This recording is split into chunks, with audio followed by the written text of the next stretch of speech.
It's the Fellowship of the Geek Show, a weekly podcast about comics, the comic book industry, and other geek pop culture. Music courtesy of Manny the Martyr. And now, on with the show!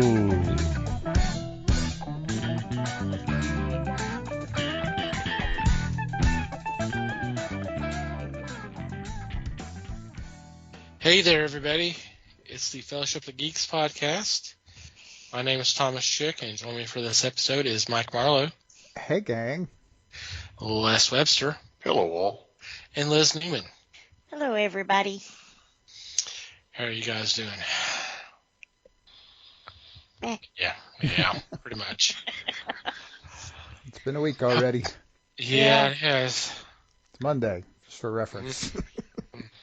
I say, this has been the longest 63 weeks of January, I swear. I bet the truth. Hope everybody's doing okay out there. Normally at this point, we usually kind of go around and kind of discuss what's been going on since we last recorded. And unfortunately, this time it's going to be a little different. We found out on January 26th, and for the record, today's the 29th, Monday the 29th, as we're recording. A good friend of the Fellowship, not only the Fellowship, but the geek and cosplay community of Dallas, Fort Worth, and hell, the state of Texas, passed away. Daniel Calhoun, who's better known as the Captain Ameridad, has been a fixture at the convention circuit for such a long time, and he's done a lot of volunteer work for the conventions. He's made appearances. He did a lot of charity work. Just a really, really good guy. He passed. We don't know what the situation is, and honestly, in my opinion, it's none of our business. He's not here anymore, and that's I for one am completely stunned and so saddened. And he was such a bright light, and now that light's not there anymore. So we wanted to kind of take a couple of minutes, kind of honor him a little bit. And in this episode, which appropriately we're kind of talking about superheroes this week and for the next couple of weeks, we're dedicating this episode to him. Yep, it's a rough one. It did take us by surprise. It did. But I think, Thomas, you're right that it was a shock to all. Yes. And I do believe that he was such a strong person in the community. He will be sorely missed, of course, and he will be one of those that was the bright light, like you said. So somehow we'll be able to move on. Yeah. It's just tough to try to go ahead first. Yeah.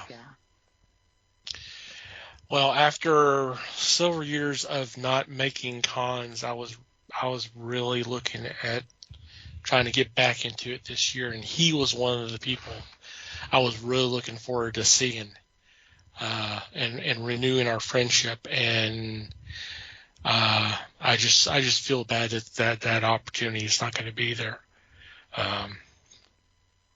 But I treasure the time that we had together. He was a really smart guy. He was a really funny guy. He was fun to be around with, and had a very infectious energy and attitude that you can't help but having a good time around him. Yeah. It will be extremely tough. Yeah. He was a fixture around the community.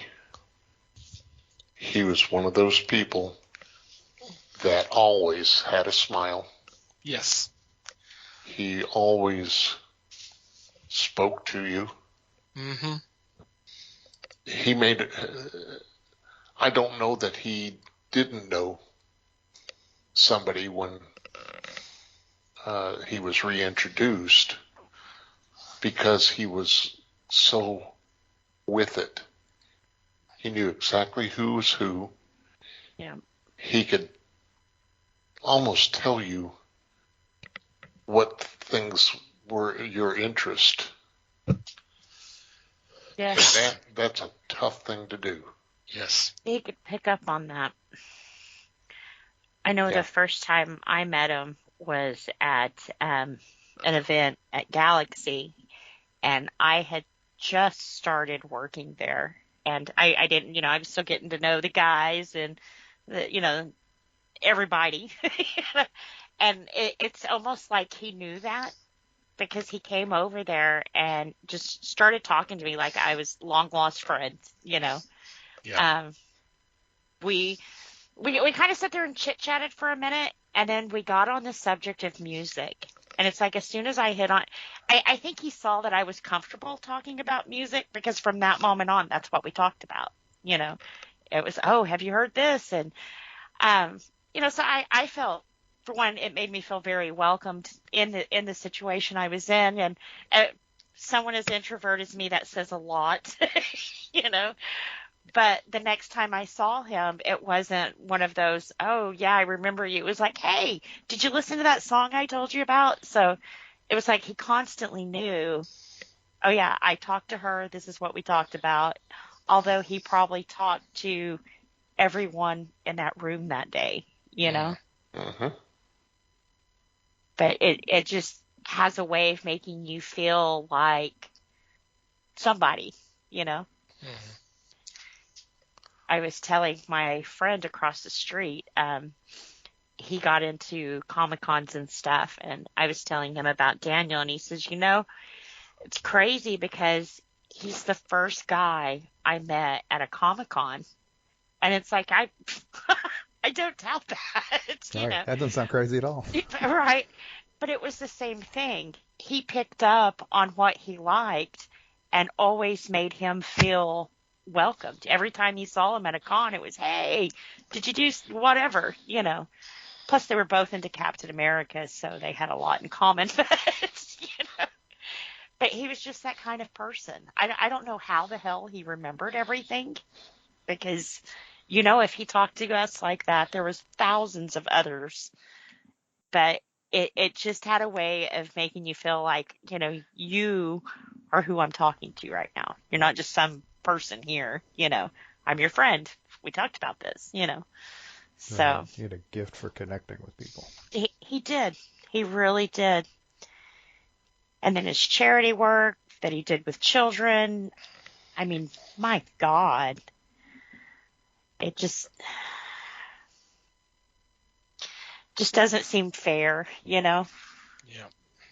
And reading a lot of, I didn't realize how many friends that we had in common until I saw the broken Captain America shield on my timeline. I saw that a few times myself. Yep. Yeah. It was like we had so many friends in common that I didn't even know. And that was the thing. He didn't use that to connect. He made a genuine personal connection with you, Mm-hmm. I never heard him speak ill of anyone. Yeah. Although I would have said, yeah, I agree. Probably. There were a couple that I would have gone, but Well, if he didn't like him, we definitely didn't like him. he was almost the latest version of Will Rogers, because he never met a man he didn't like. Yeah. And if he did, he didn't go around spreading it. No, but not by a long shot. Yep. He treated him well and went on his way. Yeah. Yeah. He never spoke ill of anybody. He never didn't have a smile when you saw him. It's almost too good to be true. Yeah.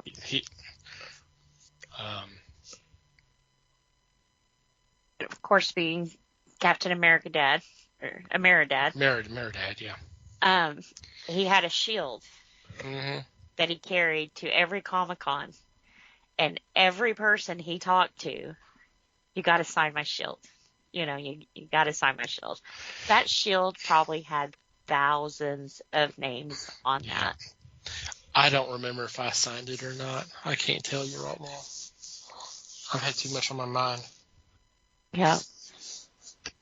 I probably did. I just don't remember. Probably from events and stuff that he went to just at the shop alone. Yeah. So. But see, even with that, he carried a little piece of you with him every day. Yeah. He will be missed. Yeah.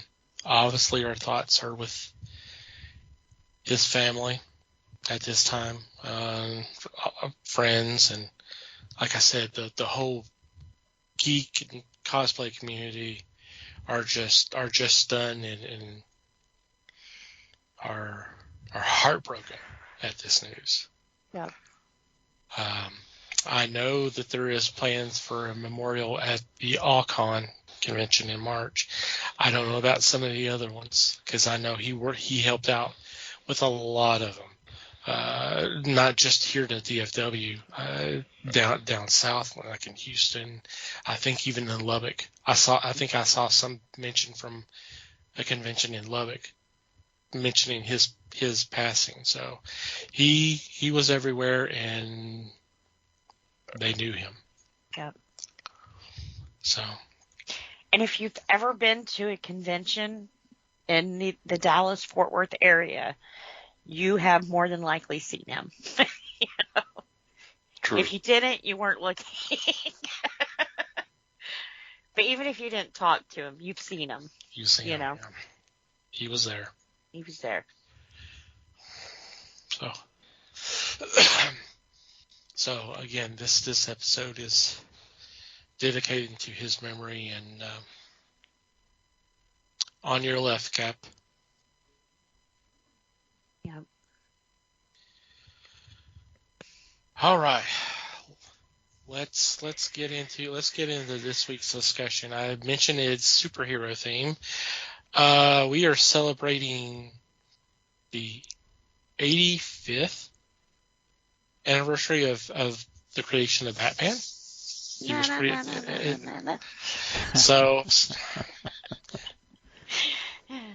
So for the next few weeks, we'll be doing Bat-related themes discussions. And for this one, this year's actually the 60th anniversary of the quote-unquote new look in the comics. And I actually got this idea not only when I found out about that, but I had actually come across a website, and we'll put a link in the show notes, of a blogger back in 2009 that was discussing the whole new look and why it came about and his thoughts about it. Because the conventional thinking was, at the time, and it's hard to believe this for some people, I'm sure, especially now. But his sales were going down in the early 60s. From what I pulled up here, in 1960, the monthly sales for Batman was 502,000. In 1962, so 2 years later, it was down to 410,000. That's quite a hit.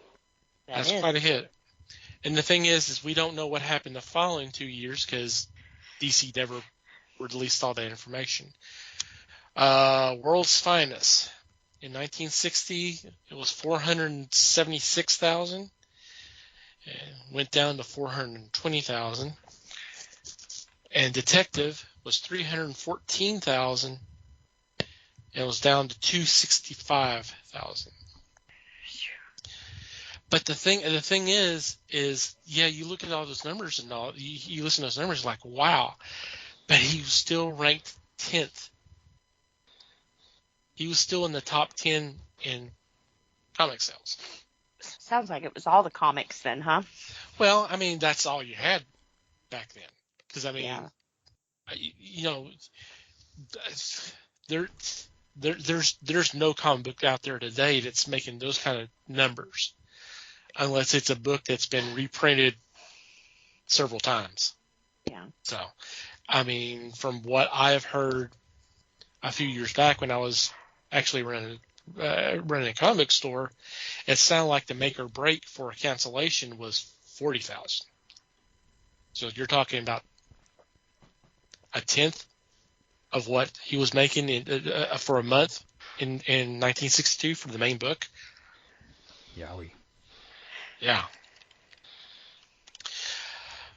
So that has been the conventional thinking, and according to let me get his name here. It is J.L. Bell, and the blog is called Odds and Ends. He says, from what he understood, for basically those reasons right there, that he was number 10 still in sales. That it wasn't really. I mean, the numbers were going down, but there was no fear of him being canceled, and mainly because some of his competitors, Bell mentioned like Green Lantern and Flash, wasn't making anywhere near those type of numbers. They were still going. It really all stemmed back to 2 words: Bob Kane. Mm-hmm. You guys might remember this when we read the graphic novel of the history of Jerry Siegel. There was a point where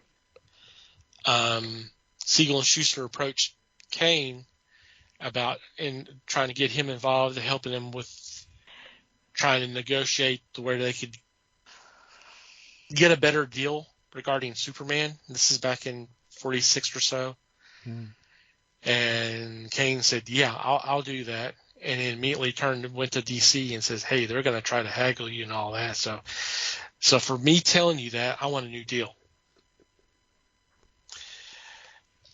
And part of that deal, according to this, it said under that new deal in 46/47, part of the legal ownership went back to Kane, including rights of revision and permission to veto its sale to any other company. 1947. This guy's negotiating this stuff. Mm-hmm. Yeah. Then guaranteed him a certain number of pages per month at a quote-unquote staggering page rate and a percentage of subsidiary rights. And also in that contract was, if the book was ever canceled, he gets the entire rights back. So they wouldn't dare cancel it because they would lose him. Mm-hmm. And obviously he's the number 2 character for the company. Why would they want to do that? So from the information that he gathered, it sounds like DC went to Kane and said, hey, look, the numbers are down. There's a possibility we may cancel it and this, that, and the other. We need you to work with us. We need you to kind of lighten up on your control and let us do some things. So, in fear of losing that income, he went ahead and said, okay, so a brand new team. You have Julie Schwartz as now the editor of the books. You bring in Carmen Infantino to do the art. That's also part of the new look. It's not just he gets a yellow oval around the bat. But the other thing that changes that you may not notice, but in the 50s, the stories were a lot more sci-fi theme, or the wacky event of the month, that type of thing. With this new look came a new direction of the stories. They focus more on the crimes and the mysteries and more street level villains, in addition to the popular rogues gallery. So this was a big change, if you think about it. You know, we went from him possibly turning into an alien this month to the next month being a more traditional crime story or mystery. So I think everything I had read, I don't think they had planned on canceling Batman. I think they said they were going to cancel Batman. No. But I think it was a way of forcing Kane out of the wonderful contract that he put together for himself. Mm-hmm. And that's the reason why they clamped that control down on him. Let's make this so freaking miserable that he just doesn't even want to do it anymore, you know? And I kind of feel that's how he was I won't say pushed out, because from my understanding too, when they launched this new look with the Carmine and Julius, Kane got like 2 pages to kind of be like, this is my blessing, you know. I hope you enjoy it kind of thing, which I don't know if that was a final negotiation he did. Yeah, that was an ego stroke to Kane. Yeah. But I don't think they ever thought of. I think, I said, I think they told Kane that. Yeah, they weren't going to cancel him because if he was that much of a poison, he wouldn't have been in the world's finest every month. Right. He wouldn't have been focused on he wouldn't be a fixture of the Justice League. But he was on the cover every month. Well, and the only other character they had that was so solid at that time was what, Superman? Superman was the number one, which is that probably, once again, that probably blows a lot of people's mind now, because he hasn't been that way in forever. But he was the big seller back then. He was, yep. He was the face of DC, where now it's Batman. Now it has been for a couple decades. Yeah. So. Or Harley, depending on which audience they want to reach. Sorry, I had to throw that in there.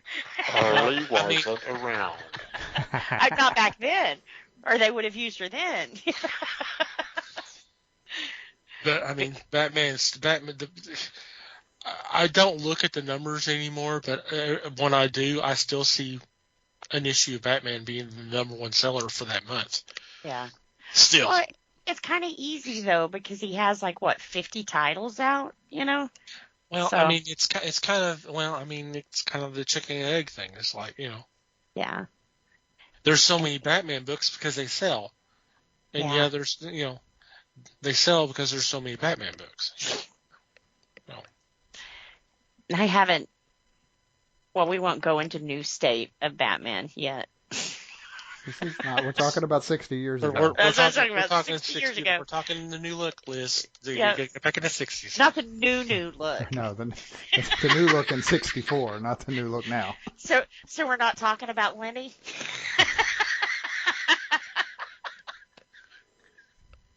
Only if we can bring Squiggy in it, too. Would you rename Batman Lenny? I mean, come on, why? And Yes. Go ahead. No, go ahead. No, I was trying to get you involved in the conversation to kind of stop this, please. Well, I was going to say that nobody from Supernatural is there either. So. Right. Yeah. That's why the book almost got canceled. Less with the preemptive Jensen strike. Yes. Just for the record, Les brought him up. Only in an And effort it's to over. keep you from doing it. It wasn't me this time. And that will be the only one. Yes. Oh. So kind of sidebar, Les. Do you like the whole Lenny thing that they did? Did I like it? Yeah. Yeah. Yeah. Okay. The Lenny Briscoe? As far as the cover goes, they couldn't found a better artist for it. Infantino, to me, had been such a star with the books that he did work on. Obviously, The Flash.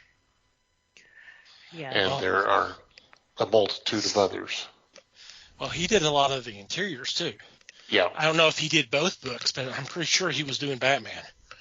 Well, he was doing one of them, if not both of them. So, I know he was doing Flash. Mm-hmm. Because that was one of the reasons I read Flash, is because the artwork was so phenomenal. He also did Plastic Man, the Elongated Man. Mm-hmm. Which is essentially the same character. Mm-hmm. Yeah, that was kind of a mess up on, I think it was Schwartz's fault. He didn't realize they had the rights to Plastic Man, so he created Elongated Man.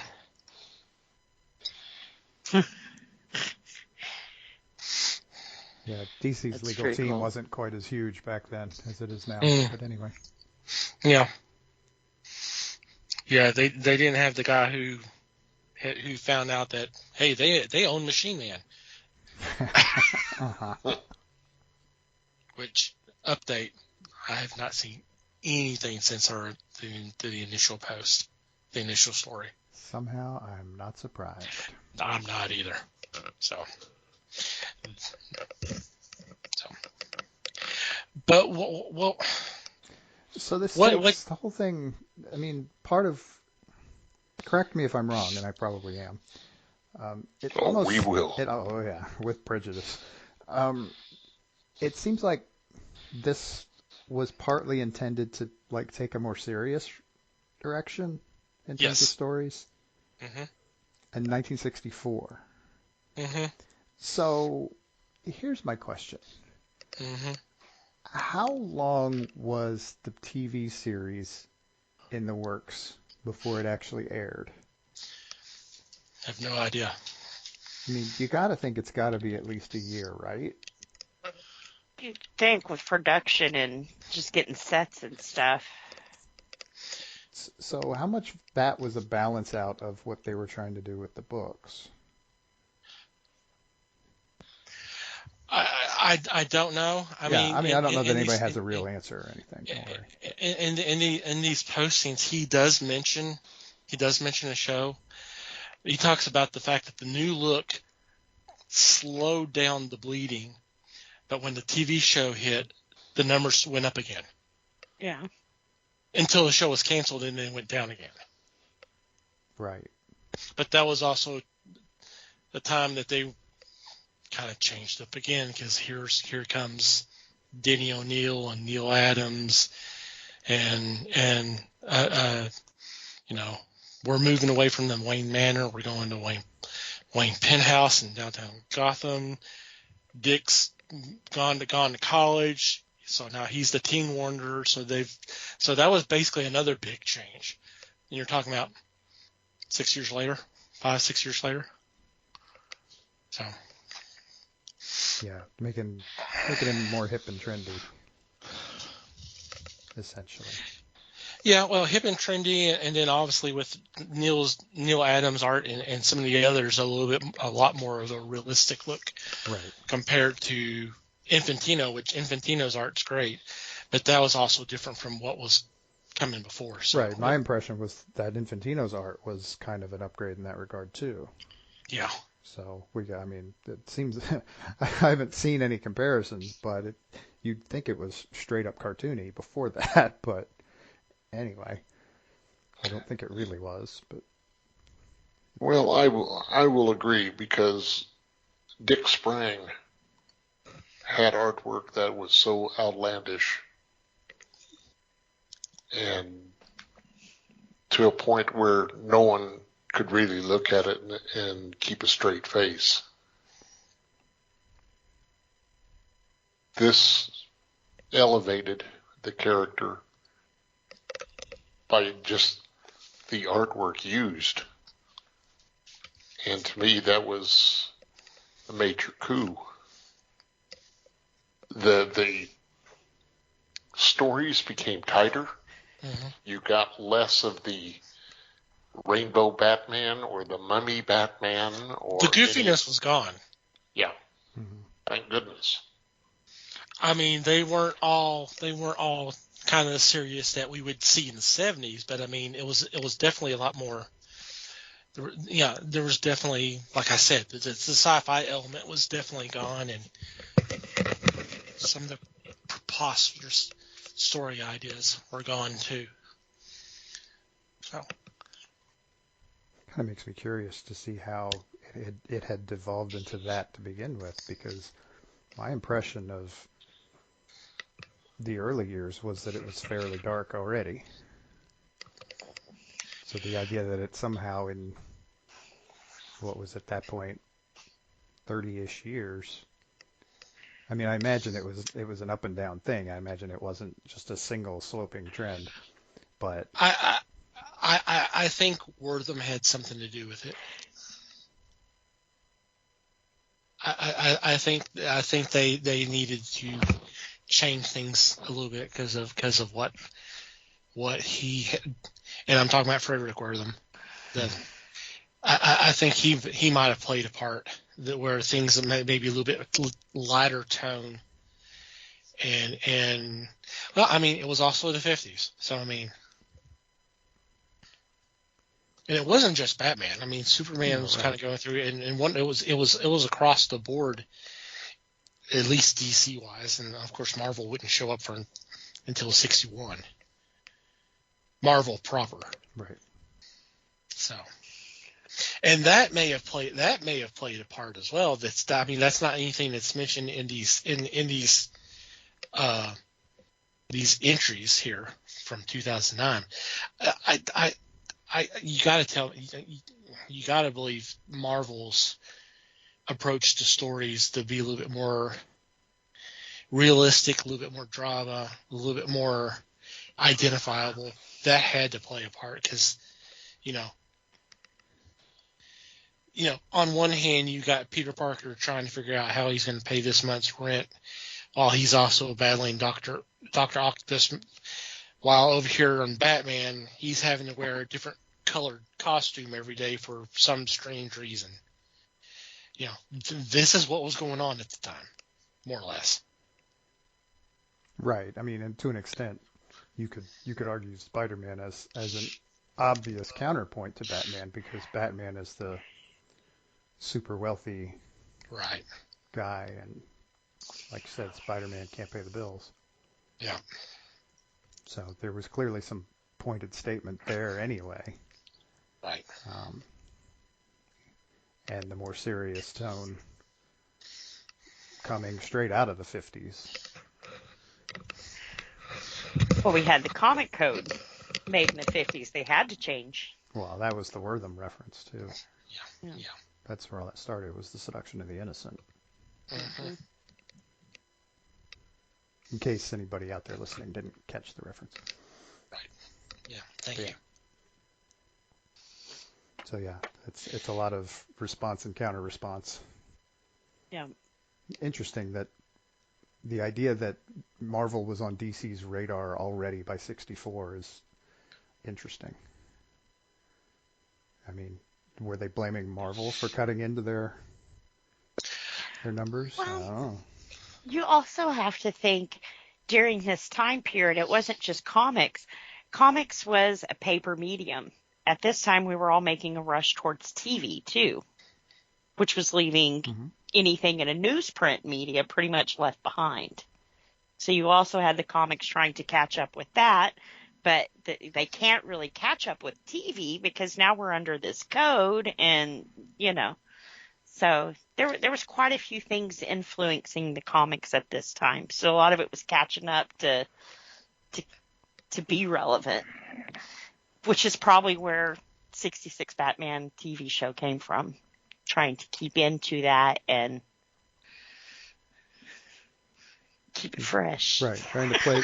Right, that's. I mean, to an extent, and I mean, it's not DC directly, but it is probably largely influenced by DC. They're trying to find that balance point. They're trying to figure out what's going to play and who the next audience is going to be. And what the hell TV is in the first place. And yeah, I mean, it's constantly shifting. It is. Well, their audiences. I mean, there's how many more different types of media are there now than there were then? Yeah. I mean, TV was the new kid in town, but I mean now. Well, now we've seen the push towards digital comics, which is more accepted and common now than it was when I first started the podcast with you guys.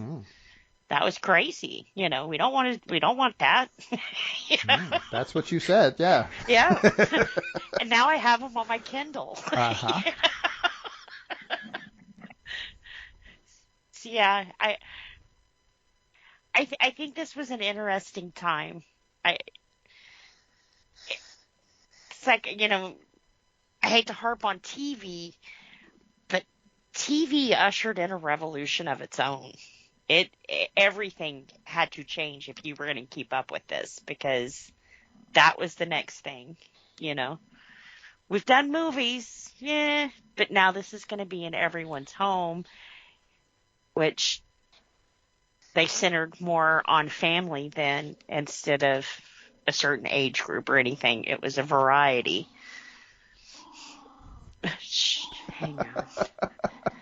Taco didn't like that. He don't like variety. Taco does not like variety. Just variety's no good. Yeah. Taco wants his paper comics. Yeah. Says you can't pee on a Kindle. Well, you can. It might shock you. Get your little feet wet. But yeah, and the interesting thing there is that, I mean, you claim you're harping on TV, but it's a real thing because, I mean, Batman had done movie serials already. I don't think they had done an actual feature film, but they had done at least one series of serials. Yeah. For theater. Two of them. Yeah, I think there was two. Yeah. Yeah, I know there's one in the 30s. I wasn't sure when the other one. Well, and then he also had his newspaper comic strip going on at the time. Mm-hmm. Jumping media again. Yep. Yeah, I mean, so they were they were testing. Yeah, DC was clearly all over trying to find entry points into new media. Yep. So the leap to TV was not it may have been weirdly timed, but it was not super surprising if you look at it. Yeah. But definitely boosted their numbers. Oh yeah. The thing that strikes me as odd is that it was so kind of polar opposite of what they were trying to do in the comics. Right. I was going to ask Les if I was mistaken about that, but I don't think the comics ever mirrored the TV show. No. Like different stories and everything completely. That's right.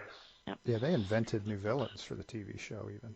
Yeah. I mean, they had I some. say we did have some of the same from the comic books, but you're right. They did have different kind of villains. And yeah, King Tut and Egghead, they were never in the comics before. Mm-mm. Nope. Just as examples. I don't think Bookworm was either. Nope.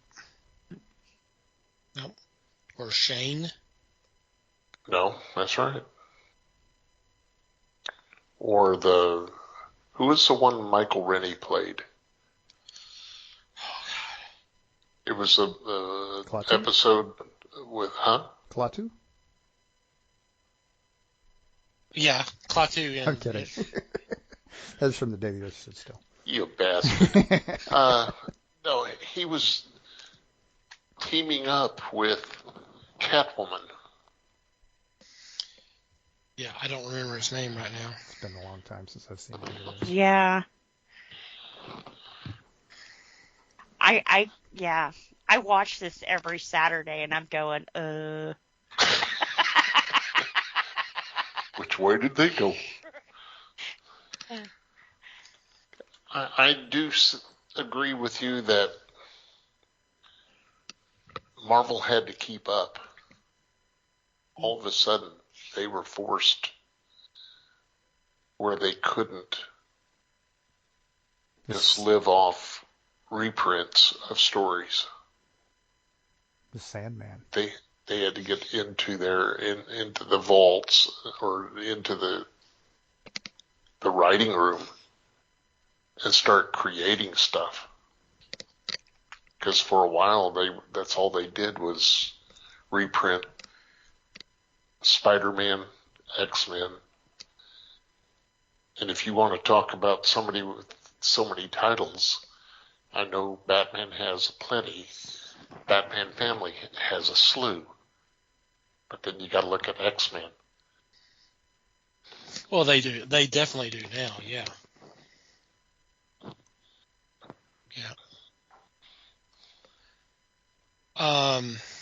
The Michael Rennie character was a Sandman. Thank you. Under the guise of Dr. Somnambula. How original. He and Catwoman were after the fortunes of J. Pauline Spaghetti, a rich insomniac. Because there you go. Anyway.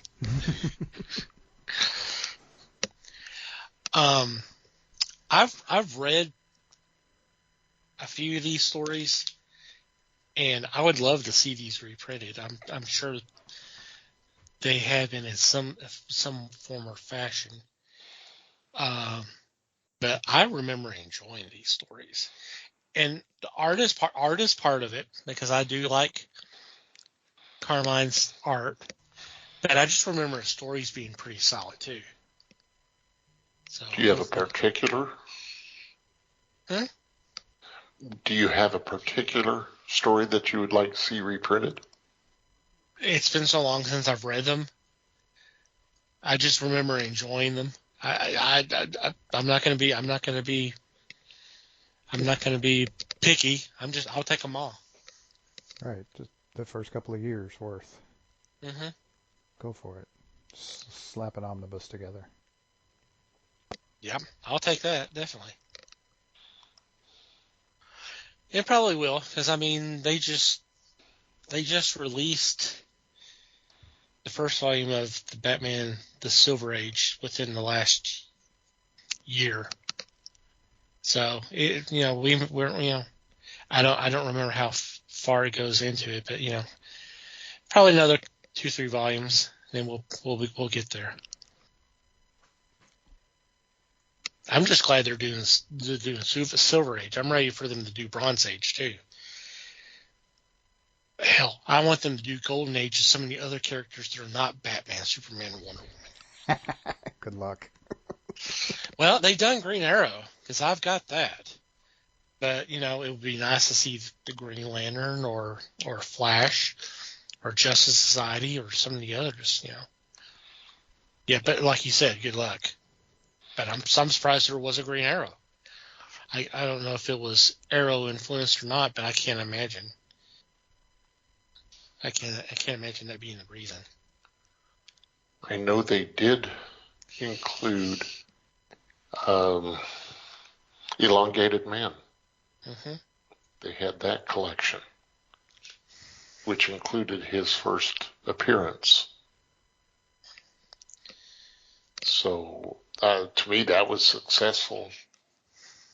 I would like to see some older runs. I just don't know that it's in the books for it. To me, there's no guarantee that they will even attempt these. Well, you never know, because we are getting a Silver Age Superman omnibus here, I think this summer. And the cover features him and Brainiac. So that story is obviously going to be part of that collection. Is it the cover with Brainiac and Superman in space? Yep. Oh, that's the origin of Brainiac. Yeah. Yep. That's the first volume of the Silver Age for Superman. Congratulations, you just sold it on those. Mm-hmm. No shit. I remember having that and just loved the story. I thought this villain is cool. Yep. Well, I do have the first volume of the Silver Age Batman, and that's the one that and on the cover has Batwoman. So it covers the introduction of Batwoman and the first Batgirl, Betty Kane. They're both in there. If I remember correctly, Batmite's in there. There's your example right there, Batmite. Yeah. I wondered when Batmite was going to come into this. When Jensen does. Oh! Hey, he might be Batman. He may be Batmite. Just squash him down to about 2 or 3 inches, and there you go. Hi, everybody. Help me! Help me! As much as he loves Batman, he probably would do that. Oh, it'd be funny if they did it. Do it intentionally, just as a joke. Yeah, I could see him doing that.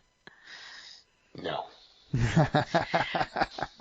But they said he's in heavy consideration right now. So y'all may have to watch my man as Batman. You said he's in heavy consideration right now. I don't know anybody else that said it. No, there's lots of people. I'm jerking your chain. I know. Yeah, all these sources. Oh God, I really hate journalism now. I'm a fucking source. Why don't you all listen to me? I'll say whatever the fuck y'all want. Right. And I'm a source. I'm like, okay. But the source is a source, of course. Of course. James Gunn has been pretty good about coming out and squashing rumors pretty fast. But he did with Superman. He did when they were talking about Batman. But he's never mentioned Jensen. It may be because he's not in consideration. Oh, yeah, it could be. Yeah, but see, I think if he wasn't, that would be one of the rumors he would squash. No, we're not even talking to him. But we're not talking about him either. Right, they don't want to talk about him too early in the process. Anytime they bring up Batman, that's what he keeps telling them, though. We're not there yet. So he's not really talking about Batman either, though. Well, there you go. For obvious reasons. That movie's not going to be out for another couple of years or so. 2 years, yeah. So it's I think way we'll too get early. an Elseworld Batman before we get his Batman. Yeah, we'll get a follow-up to the Matt Reeves Batman. Matt Reeves, thank you. I was trying to rack my brain the other night of who that was. It's like, God damn, I know his name. I could have Googled. That would have been too freaking easy, though. But it drove me crazy. I could not remember his name. Yeah, back off. Google's my shtick, not yours. I say that as if we don't all do it all the time. I mean, geez. See, I like him because he's a fan of all this stuff that we're talking about, like, right now. So he knows it. So I thought pretty solid movie so far. I don't know why they've decided to make it an Elseworld story, but okay. So they don't, because what they're trying to do is have one universe where everything works together. So they don't have to bring Pattinson in for whatever Justice League or a cameo in some other movie. Or make his story work with what he's trying to do. Yeah, with the main universe, yeah. Yeah. Right. Essentially, they're trying to have two different Batman franchises going at once, like they have two different Batman comic series going at once. Yeah. And they don't necessarily cross over at all. Mm-mm. Kinda, but no. Yeah. Right. Kind of, but not really. Well, Yeah. and I don't have a problem with the whole Elseworlds. The concept, it's better than saying it's a freaking multiverse. Yes. Amen. Because we're all multiversed out right now. Mm-hmm. Yes. I've gotten to feel about the multiverse the way I do about aliens sometimes. It's lazy writing. It's when you have no other way to explain the little box you've put yourself in, so you're like, oh, aliens, or, oh, we're in the multiverse. Fuck that. Learn to write. Sorry. But just take that out and put time travel, and I think Mikey has said the same thing. More than once. At various volumes. But anyway. Yep. And don't get me wrong, the multiverse could be pretty freaking interesting, but not the way they've shown it so far. Yeah, Who? not for the reasons they've used it. Are you saying Marvel or DC? So far with DC, I haven't been too well. I haven't. Well, really we really haven't seen kind of multiverse from DC yet. Grant Morrison wrote a whole freaking novel about in it. the movies we haven't. But... Yeah, in the movies, not too much. Kind of, I heard in The Flash, but I haven't seen that yet. Well, that movie doesn't exist now. Neither did anybody else. Mm-mm. But anyway. I tried, but as soon as he put a baby in the microwave, it was like, nah, I'm done. So you didn't see anything after that? Mm-mm. He was saving the baby. In a microwave. Yes. Yeah. I guess the refrigerator was too full. Yeah. Well, Indiana Jones was in that. Baby. Oh, that's right. Never mind. Well, and then he kind of made Batman seem like a chump, so it was like, nah. You're the new guy. You can't talk to the old guy that way yet. But it's Ben Affleck, so go ahead. I've already been on record about that particular version of Barry Allen. I wasn't a fan of that. Yeah. So. Take his personal life and stick it aside.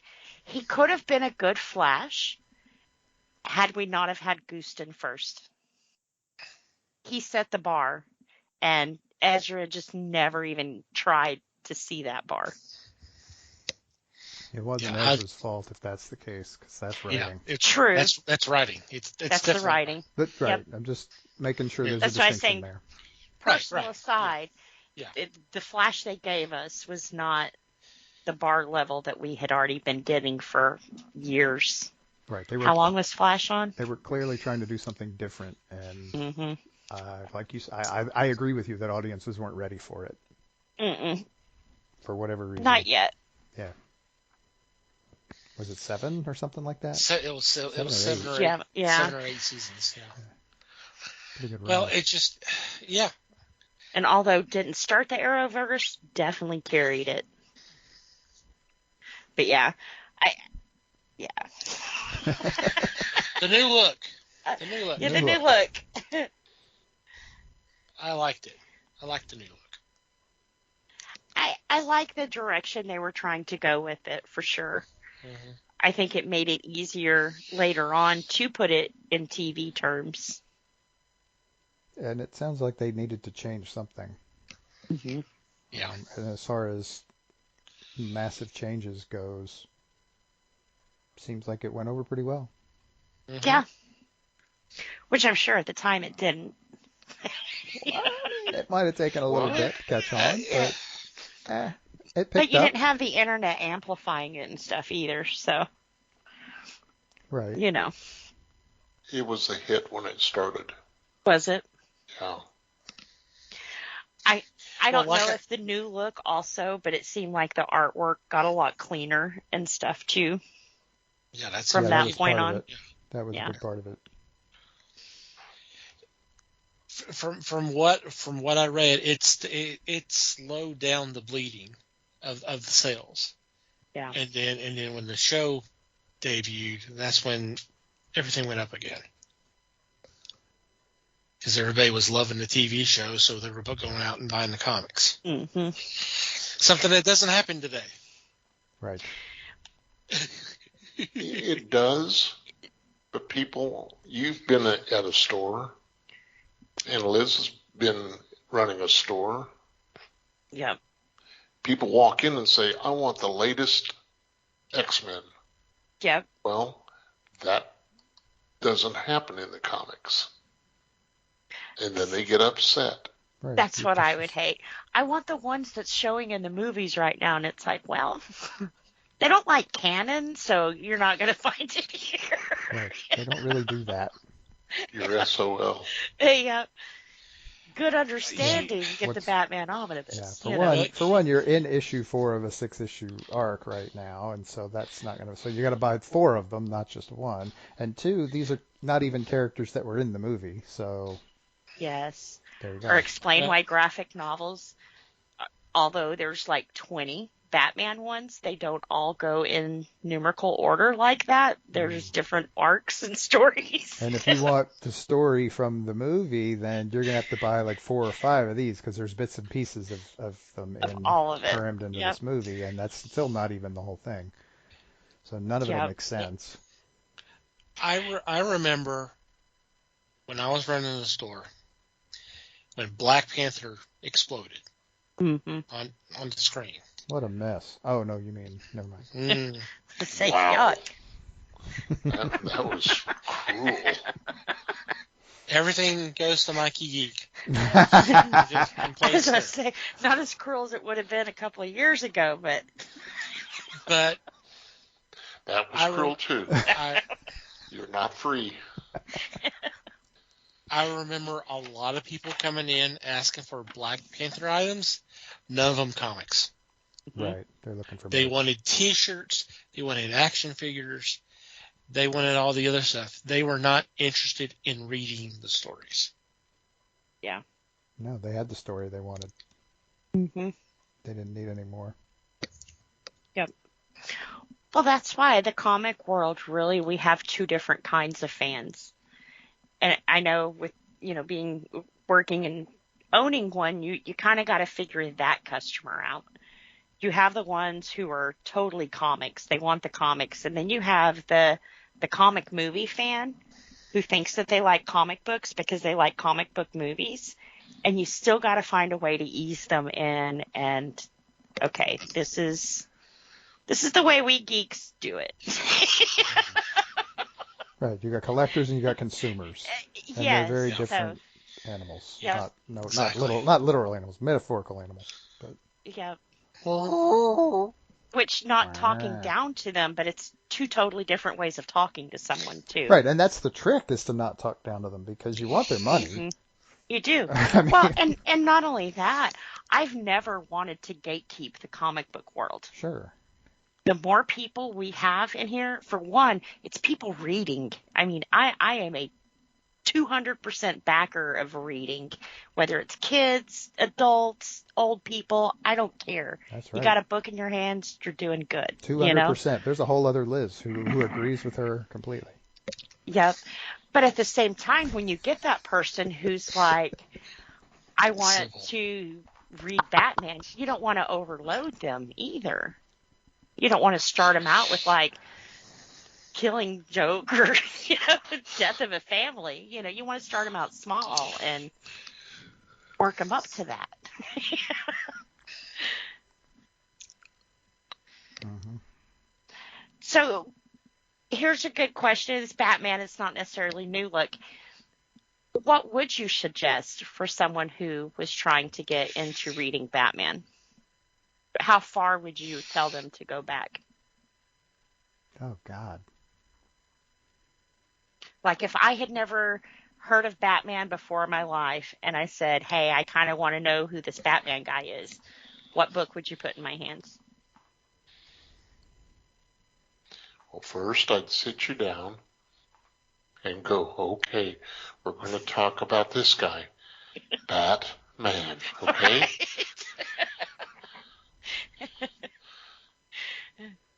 The first Batman I would recommend, probably just an early collection, probably from the 60s. To me, that would be a good jumping on point. It would.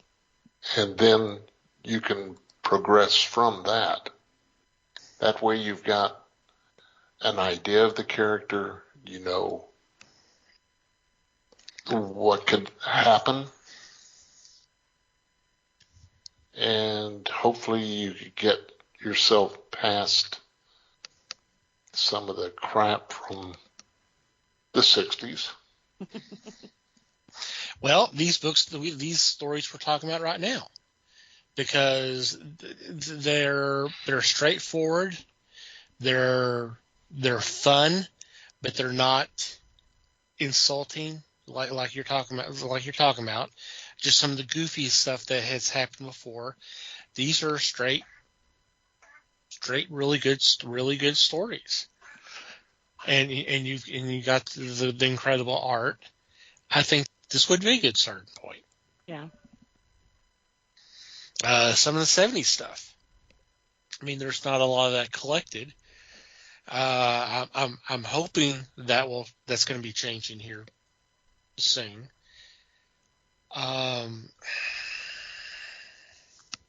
See, and this is a really hard question to answer, because the deal is it's I mean, anything you suggest is going to bounce off a reader differently than somebody else. True. And True. so you almost need to, I mean, it's hard not to do it without knowing the person and knowing what they already read, if they read at all. Yeah. And I mean, because if they're not big readers, then you want to give them something relatively simple. And if they don't mind a little deeper stuff, then there's plenty of that to go around too.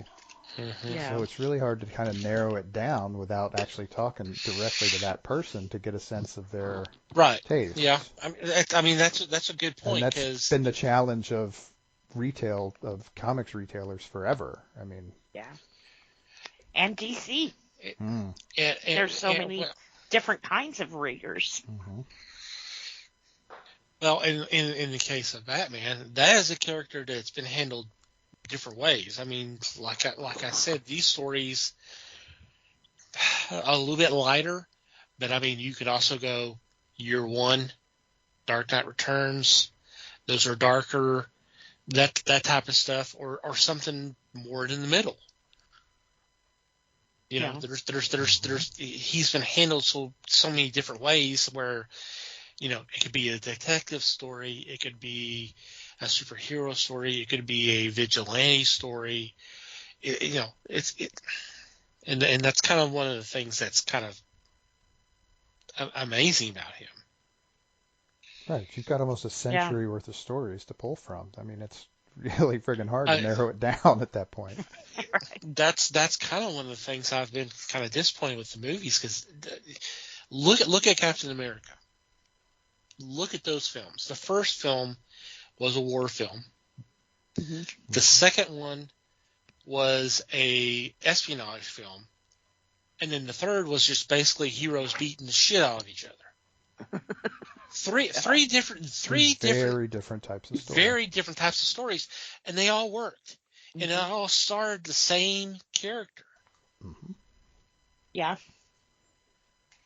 As I say, 'cause he didn't really change through those. Well, and that's he didn't physique, but that's a function of the character too, though.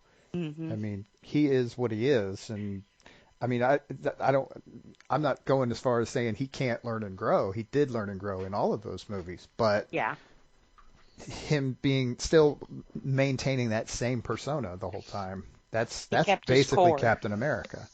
Yep. And you get that to an extent with Batman, although Batman is a lot more flexible. I mean, but that's also part of what Batman is about. That's part of the character. Yeah. And people have taken their liberties with Batman. Writers. And, Writers. Sure. Yes, they have. I mean, Julie Schwartz did. That's the whole point of what we're talking about here. Yep. And You like you just get said, them free sometimes reign. it works, and sometimes, it falls flat, Sure, some people like it better than others, and hmm sometimes those people were already fans and don't like the new stuff, and sometimes they weren't such fans before and they like the new stuff more. Again, everybody's different. I feel like with the newer stuff, you have to keep up. With the older stuff, they were connected, but they weren't connected. You may have had some of the same storyline go, but each story was different. So it wasn't like you had to keep up, It was easier to jump in than it is to jump in today. Sure, there's a lot more emphasis on the longer running storyline now hmm than there used to be. Mainly because the big publishers decided that it would be easier to trick people into buying 6 books. Instead of 2. Right, or 3, or even just the 1. Yeah. hmm And sometimes I enjoy a one-shot. It's a good read. It's a light read. You're still getting your story, but, it's not disappointing after you put years into a line and then they screw you over and she runs away from the altar. Yeah. But Yeah. she's not bitter or anything. Oh, no. Not still, no. Of course not. Which That'd time be are we talking insane. about? I mean, this is not the first time they've told that story. I mean, come on. Yep. I'm still mad about the one in the 80s. Sadly, I just made that up off the top of my head, and there probably was one in the 80s, but anyway. Yeah. That's when they were killing Dick. That's an entirely different kind of story. Good night, everybody. Grayson, people. Get your minds out of the gutter Grayson, out there in the listening audience. Holy cow, you should be ashamed of yourself. Your mother's listening to you listening to this. No, she's not. Just Steve. It's just Steve. He laughed. Oh, he thinks we're hilarious. Oh, he thinks we're something, all right. All right. He's got a big old file about what he thinks about us. Mm-hmm. File? You got a file cabinet. What are you talking about? Storage locker down at Public Storage. But anyway. Yeah, right. Marked the weird files. The truth is out there.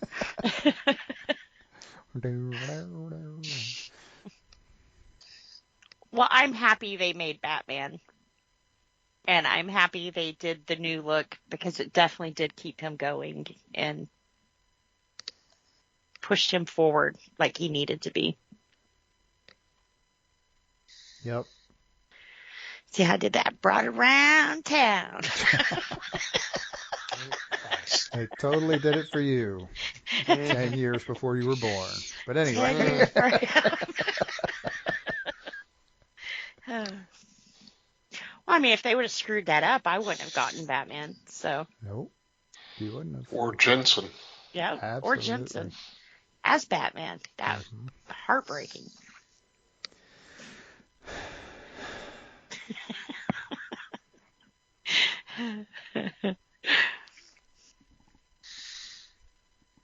Okay, I think on that note, we need to get the hell out of here. I say I'm biting my tongue. I have a lot to say on Jensen Batman, so. And we'll I get to get listen points, to it right? all in the break, folks. You're welcome. Help us. Help me. Help me. We are going to take a quick break and be back with Geek News for you.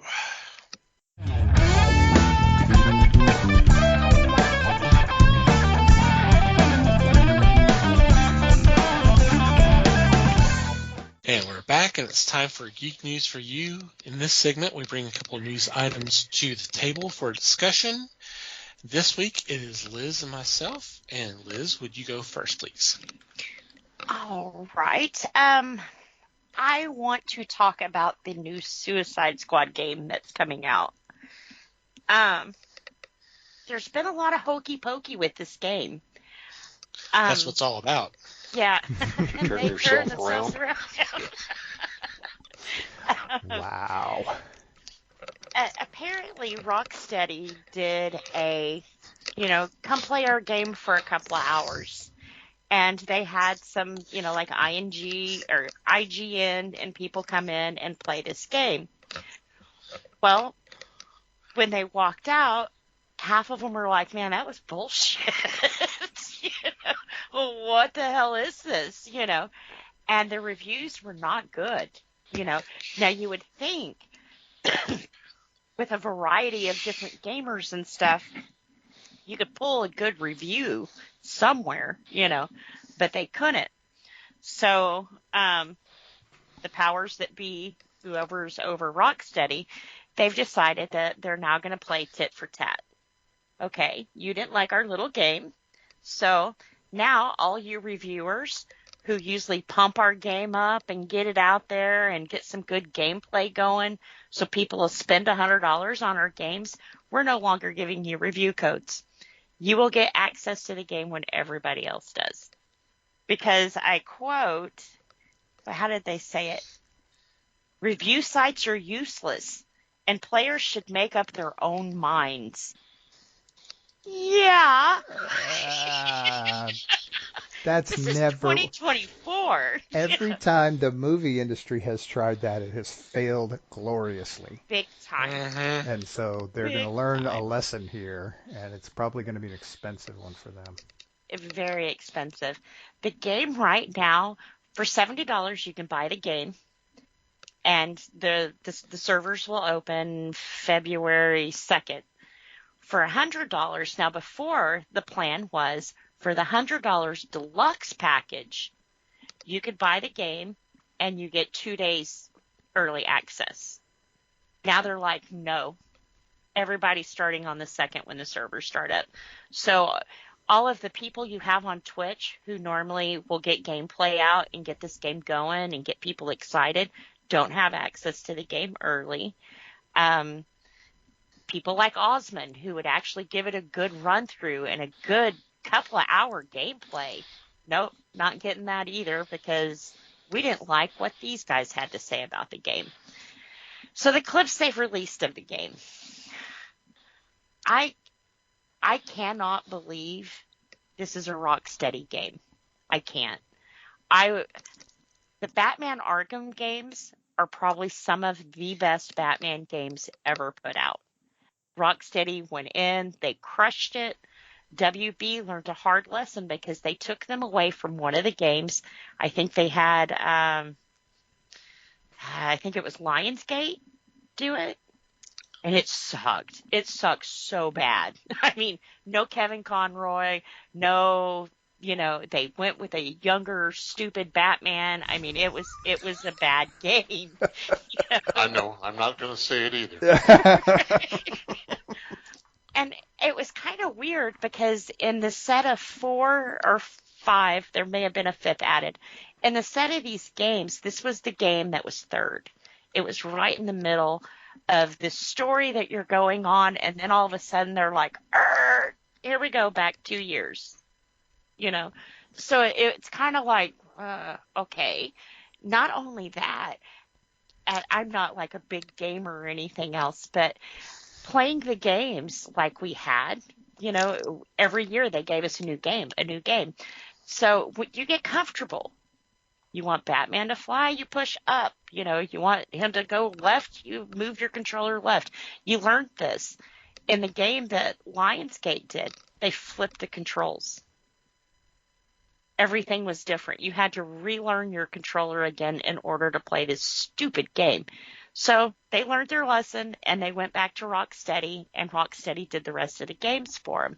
So when I had heard Suicide Squad with Rocksteady, hell yeah, this is going to be a good game. No, it's not. It's too much of keeping up with the Joneses. They want to be the Grand Theft Auto. They want to be the Call of Duty. They want to be, the 24/7 servers. They want all this stuff, but they didn't, to my opinion. Now, I'm not an expert. I do make meshes for video games, so I kind of know how they're put together and how they can work in a video environment. And they must have had amateurs do this because it's bad.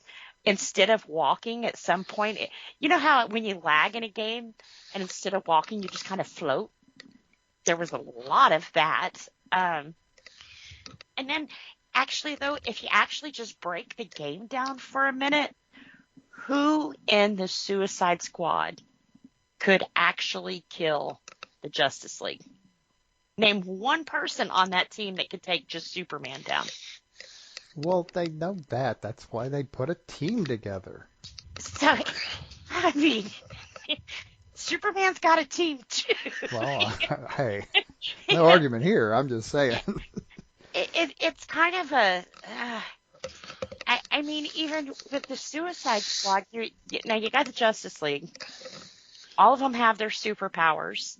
All of them have strength, And then you look at the Suicide Squad, and it's kind of like, this is the B-list of DC. Oh, on a good Taking day. Taking on the A-list. Yeah. So it's kind of like, I mean, you were going to have your problems there anyways, but when you add a awkward gameplay on top of that, I heard even before they're open, servers are having problems. It's just, I don't know. I don't think this is going to be the game. I really don't. And with them now doing, with the problems that they have, and like I said, some of that stuff, like walking like a duck, I can get over that, but some of the other things I'm hearing, just basic gameplay that you can't get around, that's going to be a problem, especially when you're asking people, pay me $100 for this.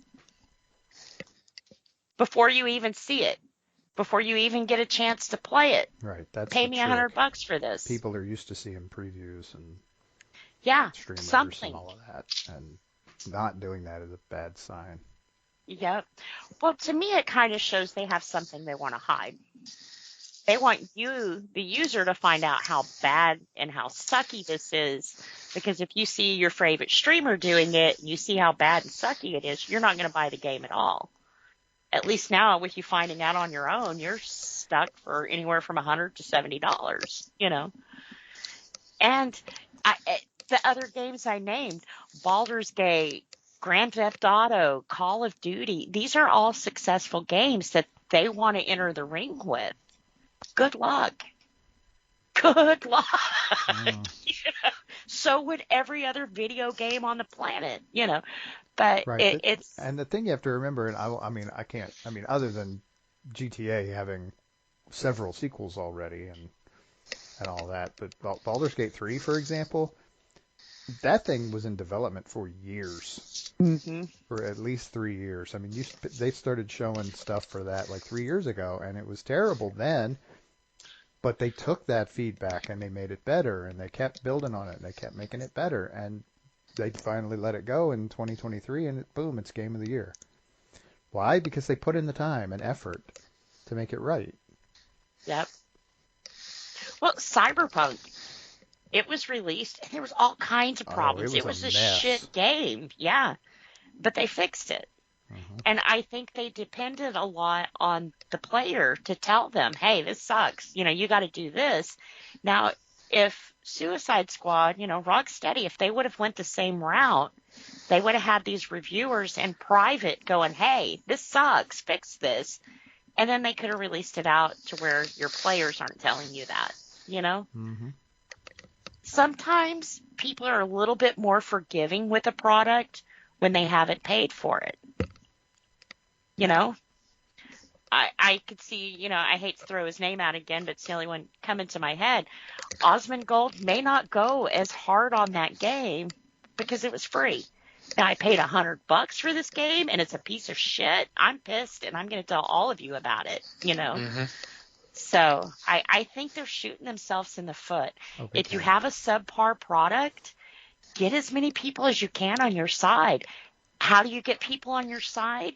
You give them free shit. You know, plain and simple. People Right. love you when you You give them them free stuff. shit. Even if it's Yeah. a question of paying a streamer to play your game, I mean, that's not unusual. That's not uncommon. There are several Yeah. streamers that have that deal. Yep. This whole thing Well, and a smacks lot of of a them, temper tantrum anyway, so big we'll see. time. You didn't like my game. And that's the thing. You can't make people excited for something, you know, especially the people you brought into the room to play it. They're used to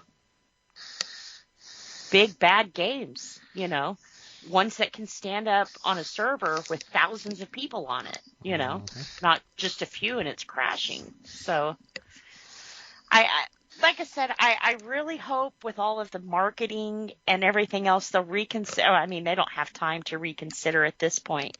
The reviewers should have had their codes by now. And you know, also there's people like me. I probably won't buy the game, but I would have watched someone play it just to see it, you know. Sure. So they're even missing out on that. So it's kind of crazy. I'm going to keep an eye on it, and I'm going to see if it just totally tanks right out the gate, or if they try to blow smoke up everybody's ass and be like Cyberpunk and we'll fix it. I hope they fix it. And some of the cosmetic things I saw, it would be very easy to fix it, you know. And I also don't know if it was how the shots were taken, but to me, it just seems very dull and muted and not very vibrant like a video game normally is.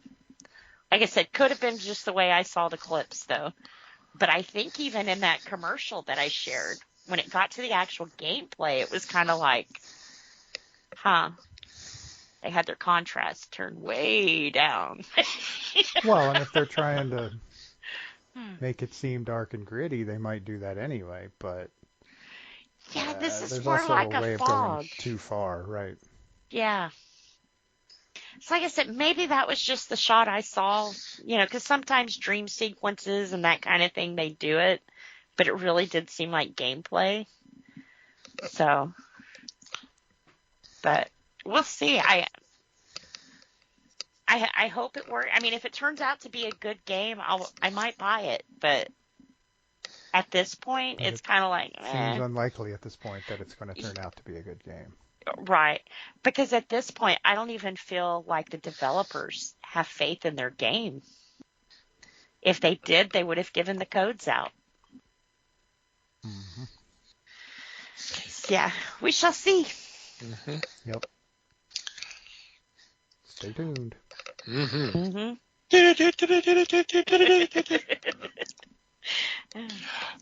Alrighty, for my news item, director Doug Liman is boycotting the premiere of his film, which is I've heard remake, I've heard reimagining, you know, whatever you want to call it, of Roadhouse, which is supposed to debut at 2024 South by Southwest Festival in March. Saw an ad for that the other day. And the reason is he's protesting Amazon's decision to release the movie direct to streaming after making a $1 billion commitment to theaters of making films that it would go to the theaters first. He says that he's been lied to by Amazon, lied directly to his face. Amazon is saying from the test audience and all that that it looks like the film is going to do really, really well. But for some strange reason, they decided, well, we're not going to send it out to the theaters. We're going to have it on Amazon first, or have it on Amazon without it being in theaters. So he feels that he's been lied to, that the commitment that they said that they had said that they were going to do, they're backing out on that, and now, so he's really upset about this. See, it's not good to back out, but you can kind of understand why Amazon did. I think probably this is going to be a very unpopular opinion. I think right now the big push is for the streaming services. They're trying to get all the customers. Amazon right now has just introduced a price increase with commercials. And, so there's a big push right now to come to us. We're the best. We're the new cable. So I could see keeping your best in-house and helping yourself. But are you helping yourself when you've clearly come out and said, we're going to do this, and then you basically do a Lucy and yank the football out from under you just before you're about to kick it? See, there'll be people like me and you who know about that, but the average Amazon watcher will not know this happened. They won't hear about it. They won't know that this was supposed to go to theaters first. They won't know unless he makes a bigger stink, which he will. Stink. No, I mean he will, because yeah. God knows what he may do something right around the same time South by Southwest is going on to just deflect some of the attention his way, saying, "Hey, look, they screwed me. I did everything. Everything was designed for it to be a movie that's going to be on the big screen, and they're saying fuck you." Yep. Which, granted, it's their money. They can do that, but it is bullshit that they did this. It is. Well, an agreement's an agreement. Agreement's an agreement. Right. And I have to fall back on my list saying, put it in writing. Everything, no matter how small, how big you think it is, needs to be in writing. Had it been, he'd have a leg to stand on right now. But I going to South by Southwest, great option, because you can create a ruckus and a lot of people will see you. Well, he's not. That's the problem, because it's supposed to be premiering at South by Southwest, and he's saying he's not going to be there because of this decision. Oh, okay. Now, I understand what you're saying by having it in writing, but if they're committing to doing 12 movies a year that are supposed to hit cinemas first, and this is the first film they're doing, and they're turning around going, well, we changed our mind, Yeah. We'll see. It's Bezos. It's freaking snake oil salesman. You gotta. Right? You gotta. Oh, I think there was at least 3 leaps of logic in that statement right there. At least 3. But I'm saying when you deal with people like that, you kind of gotta. Okay, this may be rude, but I need you to sign this piece of paper right here, But hey, I am not agreeing with what they're doing. I think if that was the agreement that it should go to theaters, it should have went to theaters first. If that was the agreement. Yeah, if that was the agreement. The deal is we don't know anything about this except for what this guy is saying. Mm-hmm. Yeah. But nowadays you can't do business on a handshake anymore. This guy whose big career move was to decide to remake Roadhouse. Yeah. Not even Ghost. Not saying that makes him untrustworthy. Not in any way. But Roadhouse? We needed that again? Did we need it the first time? That's what I'm kind of wondering. Well, some people like the film. Some people like it. I have no interest. Nobody. But like I said, as devil advocate here, if you have a business and you're hurting, because they are hurting in their streaming service, you would keep that stuff in-house to patch yourself up first before you build up a theater somewhere. Well, if nothing else, right? You're not having to. If you don't send it to a theater, you don't have to share the profits with the theater. Mm-hmm. Yep. And you also don't have to worry about contract movie rights and everything else with the theater. It's ours, you know. Oh, they have all that shit worked out. That's all. Yeah. That's all boilerplate. But it's still papers. Uh-huh. Well, Still, it's probably digital nowadays, but anyway. Probably, yeah. But Just like yeah. your Well, but the thing is, and y'all bring up a good point.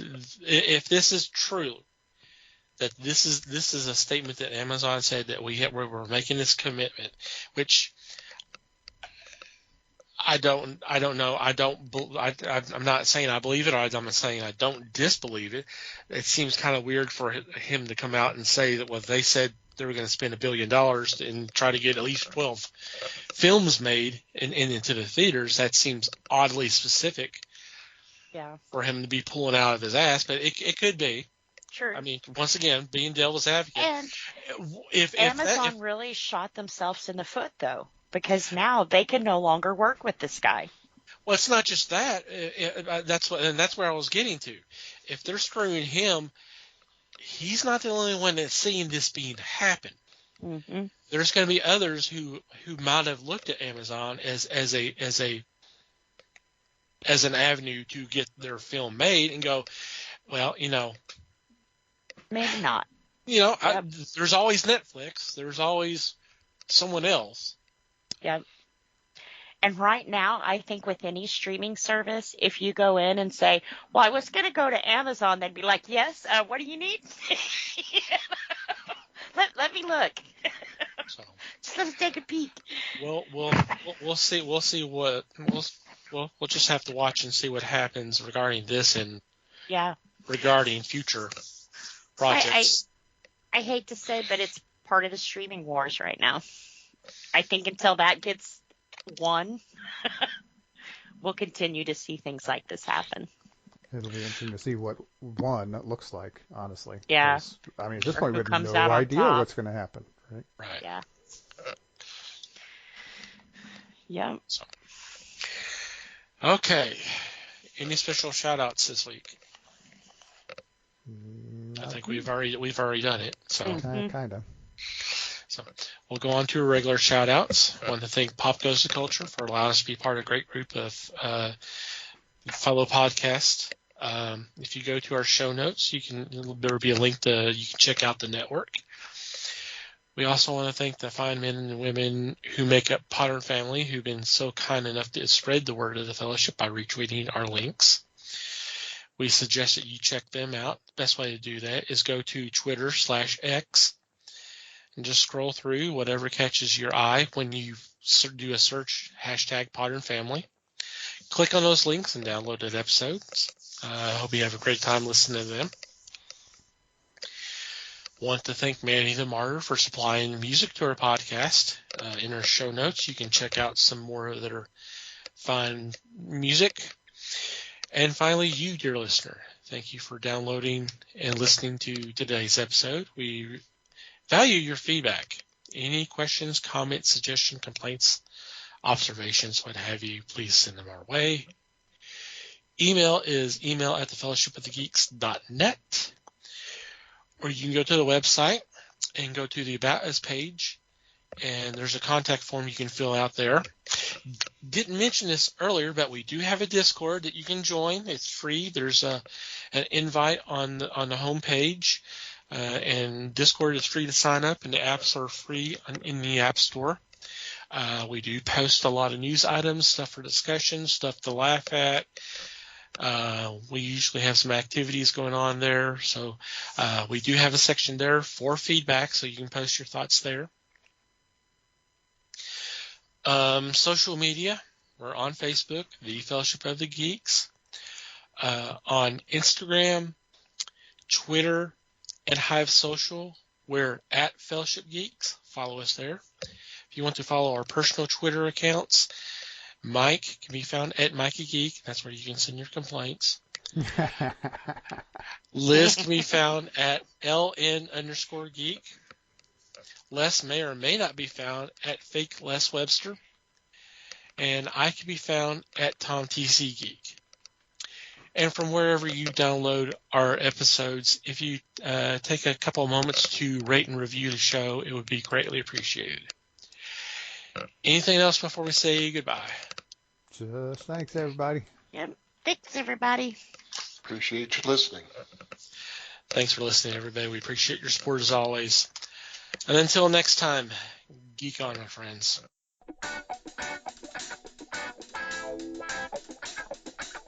We thank you for listening to the show. Comments, suggestions, and questions can be sent to email@thefellowshipofthegeeks.net. You can follow us on Facebook at The Fellowship of the Geeks and on Twitter at Fellowship Geeks. Until next time,